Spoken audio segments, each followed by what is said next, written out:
Hello student, आप सभी का स्वागत है हमारे चैनल वाईआरएस क्लास में। स्टूडेंट, आज की इस वीडियो में जो विद्या क्वेश्चन बैंक में जो मॉडल पेपर दिया गया है हम हल कराएंगे। आप देख सकते हैं जैसा कि मॉडल पेपर एक विषय विज्ञान का हम आज की इस वीडियो में इस मॉडल पेपर में जो प्रश्न दिए गए हैं सभी का उत्तर मैं बताऊंगा। खास करके जो बहुविकल्पीय प्रश्न दिए गए हैं और अतिलघुत्तरीय प्रश्न दिए गए हैं उन सभी प्रश्नों के उत्तर मैं बताऊंगा। तो आइए शुरू करते हैं। प्रश्न नंबर 1 आपसे कह रहा है, समतल दर्पण द्वारा निर्मित प्रतिबिंब का आवर्धन होता है। समतल दर्पण द्वारा निर्मित प्रतिबिंब का आवर्धन होता है। तो ऑप्शन यहां से एक है एक, सेकंड ऑप्शन एक से कम, थर्ड ऑप्शन है एक से अधिक और फोर्थ ऑप्शन है अनंत। यानी समतल दर्पण द्वारा निर्मित प्रतिबिंब का आवर्धन होता है एक, एक से कम, एक से अधिक, अनंत। यानी इन चारों ऑप्शन में ऑप्शन नंबर आपका एक सही है, पहला। यानी जो समतल दर्पण होता है, समतल दर्पण द्वारा बना प्रतिबिंब आवर्धन जिसका होता है वो क्या होता है, एक के बराबर होता है। चलते हैं प्रश्न नंबर खा पर। प्रश्न नंबर खा आपसे कह रहा है, प्रिज्म द्वारा विचलन अधिकतम होता है। ए ऑप्शन है बैंगनी रंग के लिए, बी ऑप्शन है हरे रंग के लिए, सी ऑप्शन है पीले रंग के लिए और डी ऑप्शन है लाल रंग के लिए। यानी प्रिज्म द्वारा विचलन अधिकतम होता है बैंगनी रंग के लिए, हरे रंग के लिए, पीले रंग के लिए, लाल रंग के लिए। यानी इन चारों ऑप्शन में ऑप्शन नंबर आपका ए सही है, बैंगनी रंग के। यानी जो प्रिज्म द्वारा जो विचलन अधिकतम होता है वह आपका बैंगनी रंग के लिए होता है। प्यारे बच्चों, उम्मीद करते हैं प्रश्न नंबर 2 आप समझ गए होंगे। चलते हैं आपको लेकर प्रश्न नंबर ग में। प्रश्न नंबर ग आपसे कह रहा है, ताप बढ़ाने पर किसी चालक का वैद्युत प्रतिरोध, पहला ऑप्शन है अपरिवर्तित रहता है, सेकंड ऑप्शन है बढ़ता है, थर्ड ऑप्शन तीसरा ऑप्शन है घटता है, चौथा ऑप्शन है कभी बढ़ता है कभी घटता है। यानी ताप बढ़ाने पर किसी चालक का वैद्युत प्रतिरोध क्या होता है। चालक का मतलब जिसमें विद्युत धारा करंट प्रवाहित कर सकते हैं उसे कहते हैं चालक। तो यानी ताप बढ़ाने पर, टेम्परेचर को बढ़ाने पर चालक का वैद्युत प्रतिरोध क्या बढ़ता है। ए ऑप्शन है अपरिवर्तित रहता है, बी ऑप्शन बढ़ता है, तीसरा है घटता है, चौथा है कभी बढ़ता है कभी घटता है। यानी इन चारों ऑप्शन में ऑप्शन नंबर आपका बी सही है। बी है बढ़ता, यानी ताप बढ़ाने पर चालक का वैद्युत प्रतिरोध क्या होता है, बढ़ता है। तो प्यारे बच्चों, उम्मीद करते हैं हम प्रश्न नंबर 1, 2, 3 अच्छे तरीके से आप समझ रहे हैं। चलते हैं आपको लेकर प्रश्न नंबर 4 में। प्रश्न नंबर 4 आपसे कह रहा है, वेबर किस राशि का मात्रक है। पहला ऑप्शन है चुंबकीय क्षेत्र की तीव्रता, दूसरा ऑप्शन है चुंबकीय फ्लक्स, तीसरा ऑप्शन है चुंबकीय फ्लक्स का घनत्व, चौथा ऑप्शन आपका है विद्युत क्षेत्र की तीव्रता। यानी जो वेबर है वो किस भौतिक राशि का मात्रक होता है, किस भौतिक राशि का मात्रक है। चुंबकीय क्षेत्र की तीव्रता का है, या चुंबकीय फ्लक्स का है, चुंबकीय फ्लक्स का घनत्व का है, या चौथा है विद्युत क्षेत्र की तीव्रता। तो यानी इन चारों ऑप्शन में ऑप्शन नंबर आपका दूसरा सही है, चुंबकीय फ्लक्स। यानी चुंबकीय फ्लक्स का मात्रक क्या होता है, वेबर होता है। प्यारे बच्चों, उम्मीद करते हैं प्रश्न नंबर 1 के का, खा, गा और घ आप अच्छे तरीके से समझ गए होंगे।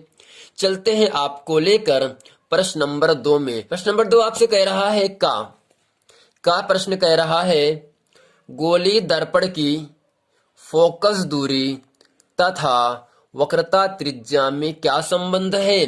प्रश्न नंबर 2 आपसे कह रहा है, गोली दर्पण की, किसकी, गोली दर्पण की फोकस दूरी तथा वक्रता त्रिज्या में क्या संबंध है। तो चलते हैं प्रश्न नंबर 2 का जो खंड है इसका हम उत्तर आपके सामने अच्छे तरीके से बताता हूं। तो प्रश्न नंबर 2 का उत्तर आपके सामने है, का गोली दर्पण की फोकस दूरी वक्रता त्रिज्या की आधी होती है। यानी जो गोली दर्पण है उसकी फोकस दूरी वक्रता त्रिज्या की आधी होती है, अर्थात यहाँ से हम लिख सकते हैं F बराबर R/2। जब तिरछा गुणा करते हैं तो यहाँ से R इकन्नम R हो जाएगा, 2 गुणा कर देंगे F में, आपको मिलेगा 2F। यानी गोली दर्पण की फोकस दूरी वक्रता त्रिज्या की आधी होती है। चाहे हम इस तरह से कहें, चाहे इस तरह से भी कह सकते हैं, गोली दर्पण की वक्रता त्रिज्या अपने फोकस दूरी के दुगने के बराबर होता है, जहां F क्या है, गोली दर्पण की फोकस दूरी, और R क्या है, दर्पण की वक्रता त्रिज्या है। तो प्यारे बच्चों, उम्मीद करते हैं प्रश्न नंबर 2 का जो का खंड है आप अच्छे तरीके से समझ गए होंगे। आपसे इतना ही कह रहा था, गोली दर्पण की फोकस दूरी वक्रता त्रिज्या में क्या संबंध होता है। गोली दर्पण की फोकस दूरी वक्रता त्रिज्या की आधी होती है, अर्थात यह बराबर R/2 होता है, जहां F क्या है, दर्पण की फोकस दूरी है, R क्या है, दर्पण की वक्रता त्रिज्या है। तो प्यारे बच्चों, प्रश्न नंबर 2 का खा पार्ट है, एक व्यक्ति के चश्मे में उत्तल लेंस लगा है, बताइए उस व्यक्ति की आंख में कौन सा दोष है। यानी एक व्यक्ति है, एक इंसान है, एक मनुष्य है, एक आदमी है, उस आदमी के चश्मे में उत्तल लेंस लगा है और आपको ये बताना है उस व्यक्ति की आंख में कौन सा दोष है। निकट दृष्टि दोष है, जरा दृष्टि दोष है, या दूर दृष्टि दोष है। तो प्यारे बच्चों, प्रश्न नंबर 2 का खा जो पार्ट है, इसका आंसर आपके सामने है, इसका उत्तर आपके सामने है। चूंकि व्यक्ति के चश्मे में उत्तल लेंस लगा है, इसलिए व्यक्ति की आंख में दूर दृष्टि दोष है।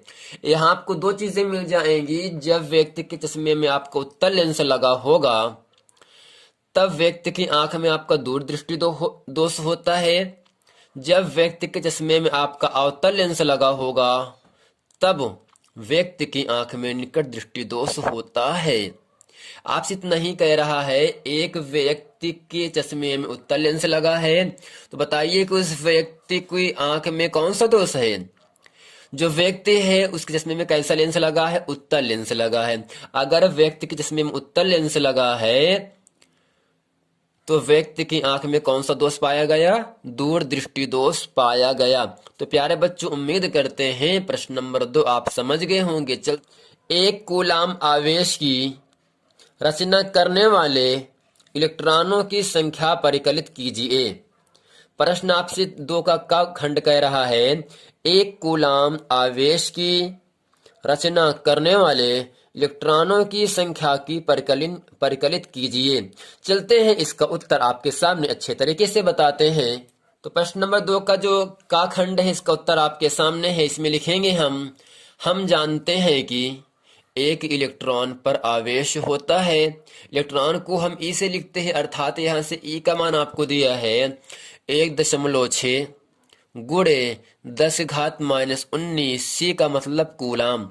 यानी हम ये जानते हैं, आपको भी हमेशा याद रखना है, एक इलेक्ट्रॉन पर जो आवेश होता है वो आपका मान होता है 1.6 गुणे 10⁻⁻19 कूलाम।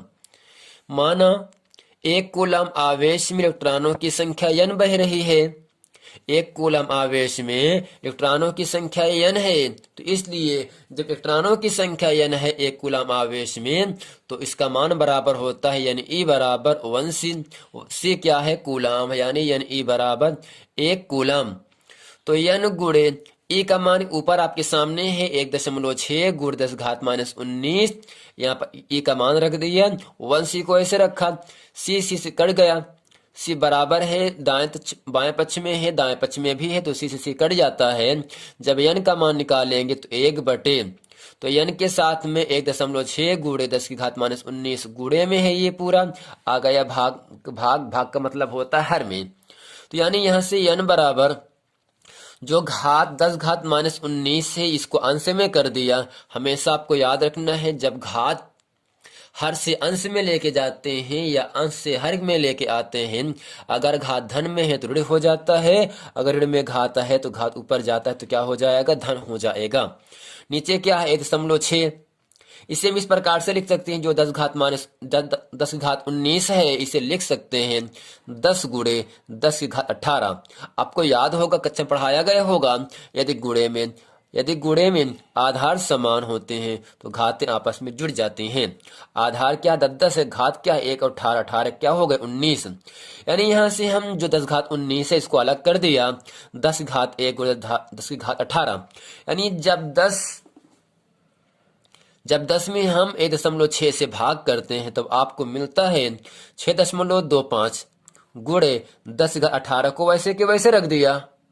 ठीक, यानी जब 10 में हम 1.6 से भाग करते हैं तब आपका मान मिलता है 6.25 गुणे 10⁻18 इलेक्ट्रॉन।